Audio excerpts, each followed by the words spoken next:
ধানের শীষের সাথে আমাদের এখানে দুজন সহকর্মী আমাদের আছে যারা আন্দোলন সংগ্রামে আমাদের সাথে ছিলেন। একজন হচ্ছে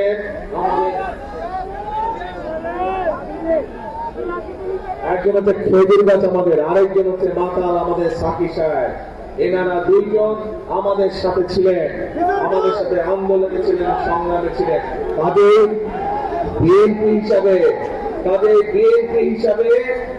ধানের শীষ হিসাবে ধানের শীষের সহকর্মী ওনারা, ধানের শীষের ভাই ওনারা, তাদের ধানের শীষের যত নেতা কর্মী আছে, ধানের শীষের যত ভাইরা আছে, তাদের সকলের দায়িত্ব হচ্ছে এক মিনিট কথা বললে কথা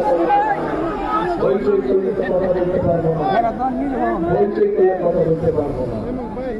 একই সাথে ধানের শীষের প্রার্থীরা তো আছে, এই যে দেখলেন আপনারা, এই সবগুলো মানুষকে কেন জিতাতে হবে? ধানের শীষ সহ আমাদের খেজুর গাছ সহ মাতার কারণে কেন জিতাতে হবে? কারণ এই মানুষগুলো আন্দোলনে ছিল, এই মানুষগুলোর অবদান আছে। এই যে আজকে ভোটের অধিকার প্রতিষ্ঠিত হয়েছে, কথা বলার অধিকার প্রতিষ্ঠিত হয়েছে দেশের মানুষের, এই মানুষগুলো সেদিন আপনাদের সাথে ছিল, এই মানুষগুলো আমাদের সাথে ছিল, এই মানুষগুলো দেশের গণতান্ত্রিক মানুষের সাথে তারা রাজপথে ছিল, রাজপথে সংগ্রাম করেছিল। এই জন্য আমাদের বিএনপি ধানের শীষের দায়িত্ব হচ্ছে তাদেরকে জিতিয়ে আনা। কখন যাবেন ভোট দিতে? সকালে গেলে হবে না, সব ভোট কেন্দ্রে, যার যার এলাকার ভোট কেন্দ্রে ফজরের জামাত আদায় করবেন ভোট কেন্দ্রের সামনে। পারবেন? আজকের সময় উঠতে হবে, এইবার পারবেন?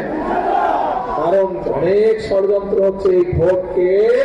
ওই এর আগে যে তথাকথিত ভোট এসলো, আমুদামুর নির্বাচন হয়েছিল, নিশিরাতের নির্বাচন হয়েছিল, এবারও ভোট নিয়ে কিন্তু ষড়যন্ত্র হচ্ছে।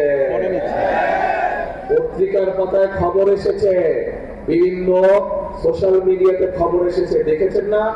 বিদেশে আমাদের যে ভাইরা আছে, যারা প্রবাসীরা আছে, তাদের জন্য যে ব্যালট পেপার পাঠানো হয়েছে, কিভাবে একটা দল সেই ব্যালট পেপারকে দখল করেছে, দেখেছেন এই সংবাদ? তাদের এই ষড়যন্ত্র দেশের ভিতরেও চলছে। এই জন্যই বলছি তাহাজ্জুদের নামাজ পড়তে হবে, ভোর রাতে উঠে তাহাজ্জুদের নামাজ পড়বেন, তারপরে ঘর থেকে বের হবেন, যার যার ভোট কেন্দ্রে গিয়ে ওইখানে দাঁড়িয়ে ওখানে ফজরের জামাতে নামাজ আদায় করতে পারবেন। দেখতে পারবেন? হাত তুলেন তো। আলহামদুলিল্লাহ, এত মানুষ পারবে, তাহলে ইনশাআল্লাহ বিজয় সুনিশ্চিত।